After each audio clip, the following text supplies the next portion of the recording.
Hey mga brods, may balita nga po tayo dito po sa 7'6". Yes 7'6" Tacko Fall. Ito naman yung kukunin ng San Miguel Beermen sa paparating na Commissioner's Cup 2026 as their import mga kabrods. Yes, ito nga kasi ng SMB, alam din naman natin na busy pa dito sa finals round against TNT Tropang Giga. Pero mga kabrods, ito na siguro yung pinakamalaking nakakuha ng SMB as their import sa Commissioner's Cup sa buong history dito sa PBA. Yes mga kabrods, paano ba naman kasi 7'6" ito pong si Tacko Fall? Ito mga kabrods, hindi lang kasi basta-basta malaki itong si Tacko Fall. Yes, paano ba naman kasi former NBA player din? Naglaro ba naman sa Boston Celtics and Cleveland Cavaliers mga kabrods? Noong 2022 lang, biruin nyo yan. 4 years ago lang yan mga kabrods. Nag-NBA ito pong si Tacko Fall at 30 years old pa lang. Yes mga kabrods, ngayon nasa Ningbo Rockets dito sa CBA naman ito naglalaro ngayon. Pero ang SMB kasi parang talagang willing silang offera ng malaki. Ito pong si Tacko Fall mga kabrods. Grabe ba naman kasing matutulong nito in terms of defense and offense dito po sa San Miguel Beermen. Siya pang itinangal na CBA block leaders noong 2023. So kumbaga pagdating sa mga block shots ilista mo na dito kay Tacko Fall.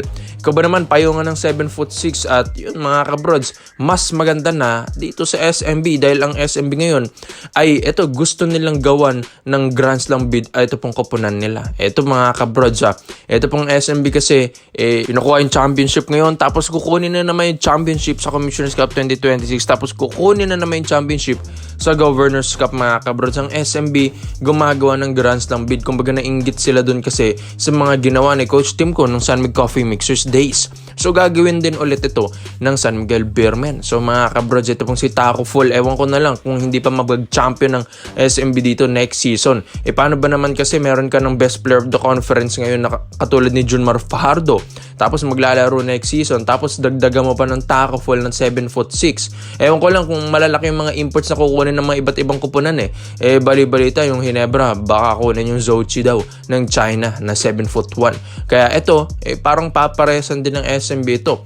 Offera nila ng malaki ito pong si Tacko Fall dahil mga kabrods, pagdating nga sa mga ilalim, nasabi rin sa mga reports and rumors, ang lalaki daw mga kabrods, ang lalaki daw ng mga kukuning imports ng iba't ibang kupunan ngayon paparating na Commissioner's Cup 2026. Kaya napaka-exciting na ito kaya nga ito pong SMB pagpapahuli pa ba to? Dahil championship naman ang kanilang gustong kunin. Kaya ito, best import ng kukunin nila kaysa naman papalit-palit sila mga kabrods.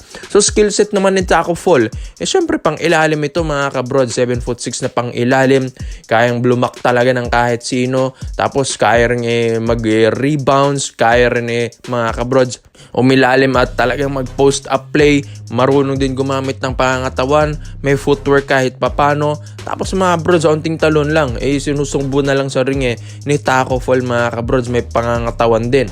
Hindi naman din ito patpati na 7'6" na katulad ng iba. Ito 7'6" ito na may laman mga kabrods, maganda pangangatawan, magandang skills, maganda rin ang conditioning ng pangangatawan. 30 years old lang, medyo prime pa niya ito mga kabrods. Ito mga taon na ito, prime na prime ito ni Tacko Fall. Maski nga dyan sa Ningbo Rockets dyan sa CBA, isa rin ito sa talagang league leader nila sa mga block shots, sa defense and offense mga kabrods dyan. Isa siya dyan sa mga talagang tumutulong sa CBA mga kabrods. Kaya ang SMB, hindi na ako magugulat kung magcha-champion sila next season kung makukuha nila ito pong si Tacko Fall. Biruin nyo, laki niyan mga kabrods.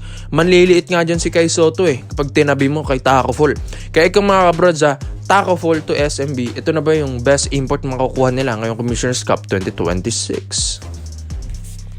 Dito naman po tayo sa kabilang balita naman natin mga kabrods. 6'6" Malakay Harris ng Benedictine University Red Hawks. Ito nga mga kabrods ang rumor ngayon na gustong kunin ng Barangay Hinebra San Miguel at recruit ng Hinebra management and coaching staff. Paano ba naman kasi na-spot ito dito sa Ateneo bench during their do-or-die game against Adamson University, Soaring Falcons dun sa MOA Arena mga kabrods. Pero ito po kasing si Malakay Harris mga kabrods, balibalita ito. Ayon dun sa reports and rumors, binabalita rin na na-offera ng malaki ito ng MPBL. Kaya pag ito nasilaw talaga mga kabrods dito sa MPBL, talagang ito iiwan niya Ito pong Ateneo Blue Eagles. Alam din naman natin sina Coach Tab. Ang lalakas talaga ng mga nire-recruit niyan sa ibang bansa Ito rin kasing si Malaki Harris, may experience ito sa NCAA Division 2. Naglaro sa Chadron State Eagles and Arizona Western College, mga kabrods. Kaya kumbaga yung skills na ito, tignan nyo, mga kabrods, yung skills na ito ay parang pang ibang bansa rin talaga. Tignan nyo, 6'6" na gwardiya. Apakabilis, ang ganda ng footwork, ang ganda ng handles. Kumbaga nakakaimala kay Harris ng lahat, yung height, yung skills, yung bilis, yung athleticism, yung depensa, nasa kanya na lahat, yung pagiging scorer, mga kabrods. Kayang pumukol ng tres, jumpers, perimeters, kayang lumaro rin sa ilalim, kayang umatake sa paint, mga kabrods. Nakakaimala kay Harris ng lahat. Kaya ang ganda nga ng scouting report ng Ateneo dito Ito yung kinukuha nila. Pero yun nga lang, pag nasilo ito sa offer ng MPBL, mga brods, ayon din sa reports and rumors, na ang lakas din kasi nito ni Malaki Harris. Kaya ang laki nga doon ng offer sa kanya dito sa MPBL. Pero mga kabrods, in talks pa rin sila. Once kasi na ito pong mga ganitong players na ito ng mga Phil-Am na nasisilaw sa MPBL offer, once na maglaro sila dyan, mga kabrods, considered as pro player na sila. Kumbaga kahit hindi ka na dumaan ng PBA draft, pwede ka nang ma-recruit ng kahit anong kupunan dito sa PBA dahil galing kang pro. Yes, mga kabrods, pro na kasi ang MPBL Kaya ito yung maganda. Pag naglaro ito pong si Malaki Harris sa MPBL, siguro kahit isang season, pwedeng kunin ito ng Ginebra agad at ma-recruit. Siguro yan ang magandang plano ng Ginebra kung tutuusin. At dito nila matitest si Malaki Harris kung kaya ba niyang dominahin yung MPBL. Pero yun nga, mga kabrods, itong Ateneo, tignan natin kung papayag sila. Dahil sila lang din naman nag-recruit na ito sa batang ito. At take note na ayon din sa mga research natin, 20 years old lang si Malaki Harris, napakabata, mga kabrods. Yan ang magaganda ngayon makuha at ma-develop ni Coach Tim Cone. Yung mga ganitong batang 6'6" guard na pwede pang tumangkad pa nga mga kabrods. And alam din naman natin sa Ginebra, syempre, dismayado sila, nagburakay na naman ngayon dahil nalaglag ng San Miguel Beermen, mga kabrods. Alam natin ang Ginebra, nagre-rebuild ng mga batang players yan.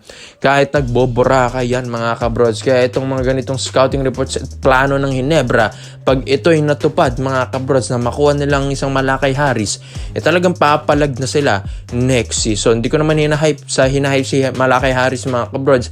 Pero kasi dun sa pinakitang highlights natin dyan at dun sa mga napanood kong highlights sa kanya, talagang pwede pumalag ang Ginebra dahil may scorer na sila, may great defender pa, and tall guard pa, mga kabrods. Saan ka pa? And nasa kanya na rin ang lahat mga kabrods. Handles, skills, lahat. Tapos mabait pa na player, masunurin, mataas din ng basketball IQ, batang-bata pa, mga kabrods. Kaya maganda't makuha ito ng Ginebra. Dahil nga sa mga veterano na nakukuha ng Ginebra sa mga trades, minsan hindi na nga daw nasunod kay Coach Tim Cone. Kaya maganda't bata pa, mas madali at coachable pa. Kaya ikaw, mga kabrods, Malaki Harris to Barangay Ginebra San Miguel, ang 6'6" guard ng NCAA Division 2. Dapat bang mapus ito ng Ginebra? Komento mo ng opinion mo dito, mga brods. Isa natin yan. Salamat mo sa panonood, mga brods.